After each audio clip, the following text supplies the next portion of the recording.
I just dislocated my wrist. Shall we try this again? Brace on. Okay. Hi guys, I'm Shelley. Welcome back to my channel. And it's the end of January. Apparently. I mean, I've been pretty much comatose for most of January with tonsillitis. So this is the first time I've properly filmed this side of the new year. I'm a bit kind of out of practice and I'm not really sure my voice is going to hold out, but we're going to go for it anyway. So yay! These are all the things I have been enjoying in January. Starting with this beauty, who has been named Carmen Erectra. Yes, you heard me right. Best name ever. So I was given a bulb for Christmas from my landlords, and I have been slowly documenting her journey of growing rather a lot over on my Instagram. And she came out 2 days ago. She flowered, and she's a bit bonkers. So at the last count, she was, I think it is 2'6". Hopefully she won't grow any taller. It's been Dave the Triffids. She's been extremely scary, and I don't even think she's supposed to be flowering yet. And yet here she is in all her beautiful glory. I feel like I should kind of tuck her with the bald head. That would just be epic. So she's been pure entertainment for a month. Though I was scared at one point that she'd just eat me. She did just kind of look like a ginormous phallus at one point. Yes, so that's been pure entertainment this month. The next thing I've been loving, I've actually done a video, all of this on its own. My last Hormone Diaries video was about this, but it is the BU period pain strips. This is one you put on your abdomen or your back, and it's specific for period pain. As I said, I've done a whole video on this, and I'll link that here, there and everywhere if you want more information. But dear God, do these work. Literally about 3 days ago, I had mind-numbing ovulation pain. Like ridiculous ovulation pain. And my whole back had cramped up, just frozen up from the muscles that are spasmed and everything. And I've had these on like continually through those couple of days just to take the edge off of it, and it has helped like a massive amount. I love them. Third thing that I've been loving this month technically came out in December, but I just have finished listening to it in January. It's a podcast done by BBC's 5 Live. I will leave links to it down below. It's called Surrogacy, A Family Frontier. It's a show presented by Dustin Lance Black, who is an activist and a screenwriter. I did one of my 12 Gays of Christmas about him. There's 5 episodes about becoming a father as a gay man, about surrogacy, about the law and the lack of it in England, about the law in America, about the prejudice that comes with it, the conversation about its religion and the conversation about people who don't believe in it. It was a really, really interesting podcast. I was so sucked in by the humanity of it. Lots of different speakers, including people that I don't necessarily agree with, but you can't argue with somebody and you can't take somebody's argument on board unless you've heard it and you listen to it and you take it on board, and then you go, I understand how you feel, but this is where I think you're wrong. Can we have a discussion about it? And it was just a really lovely discussion about things I didn't know, and especially about the law and the lack of it in England. Surrogacy is sort of all over the place because technically there aren't any laws written about it yet. Lance has a extremely human way of talking about it. Obviously he's been through the experience, so it's a very kind of hands-on thing, and you hear his little child in the background now and again just gurgling away because he's recording it while he's at home looking after the child, and it's just adorable, but at the same time extremely educational. Sticking on the entertainment theme, I wanted to mention a YouTuber who I am addicted to right now, and that is the channel Glam and Gore, and the person who presents it is called Mikey.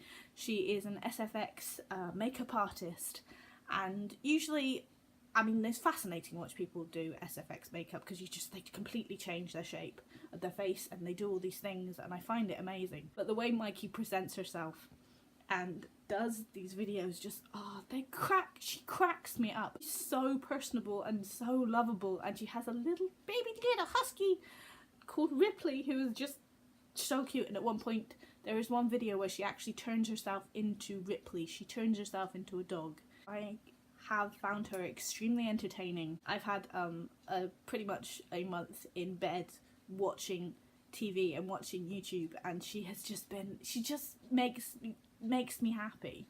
Like, I can be in an enormous amount of pain, and yet I'll put Mikey on and I'm just like, oh no, everything's alright, because she's there and she's funny and she's talking to her little Alexa and making it play Careless Whisper over and over again. It's just, yeah, I'm slightly obsessed with the woman, and I just love her.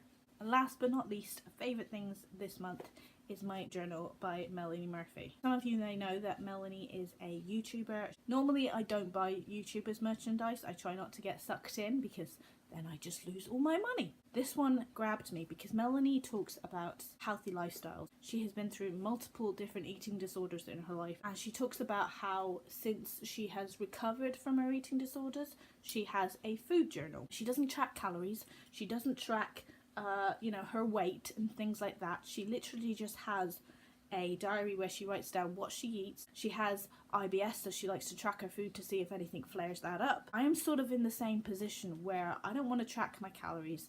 I don't want to, oh my god, I must hate myself because I ate over 2,000 calories today. Like, whatever, screw it.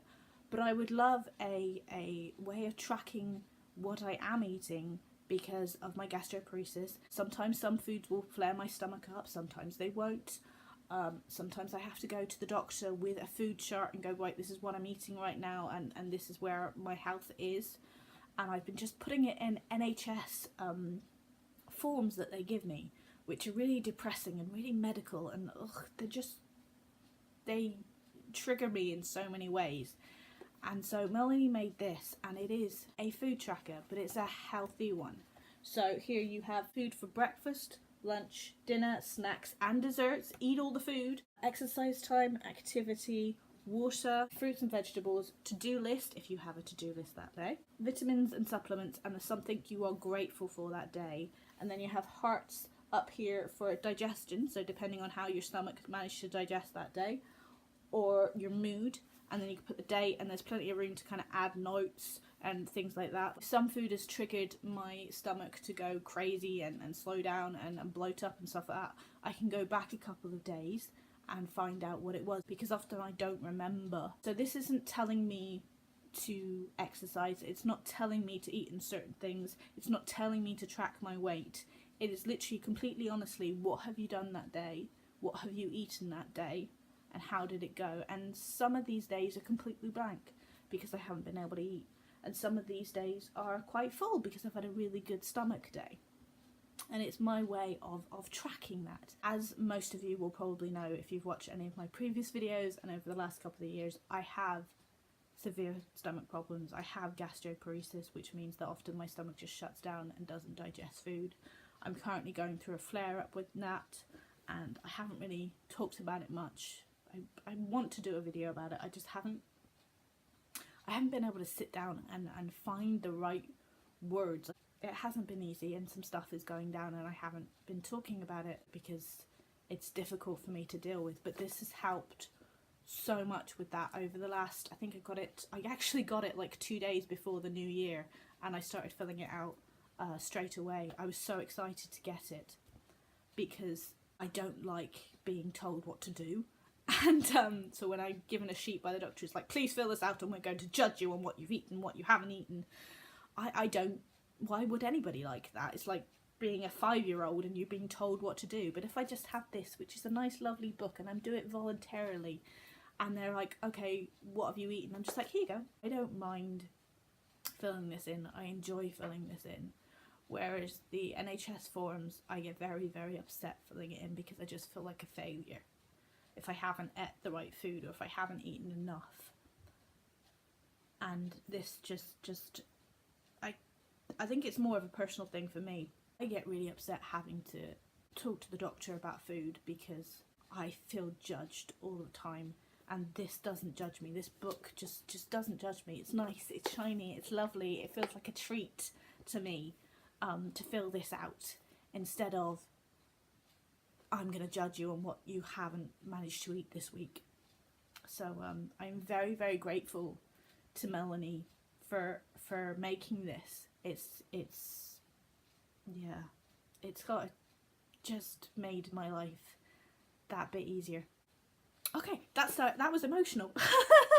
I didn't know I was going to get emotional about that, but it's because my stomach is being an absolute idiot right now, and there's a lot of kind of background emotion with that, and having to deal with with going through all of this again. I mean, if you've been here a while, you saw what it did to me last time, and so to know that that might start again, or is starting again, it's not an easy thing to deal with. But that is what's happening in my life right now. But this has made so much of a damn difference in my life, and I'm very, very grateful. I will leave a link to it down below, though I think it is sold out, but there will be another run of them, and I do believe that Melanie is making a different version of this as well, without all the extra kind of bump in it. So if you literally just wanted a journal version and not with all the kind of affirmations and 30-day challenges and everything else that's in there, I think there's also there's a page in here I can colour in as well, which I'm looking forward to doing at some point. Okay, emotion. Wasn't expecting that. Apparently I'm more triggered than I thought I was. But yeah, so that's all my favourite things in January. Coming up is February. Big month for me. I get a year older. This channel gets a year older. And I have a couple of gigs to go to that I don't even know if I can go to. But I have the tickets, so even though I can just hang the tickets up and make them look pretty. I'm rambling. I hope you guys are good and have had a good January. Yeah, that was a mess of a video. I'm sorry for the emotion. Well, no, I'm not. Emotions are real, but whatever. Okay, I'm gonna shut up now. See you guys soon. Bye. Oh, blimey. If I do make a video about my health, all I'm gonna be doing is sobbing the whole time. When did I become such an emotional Nelly?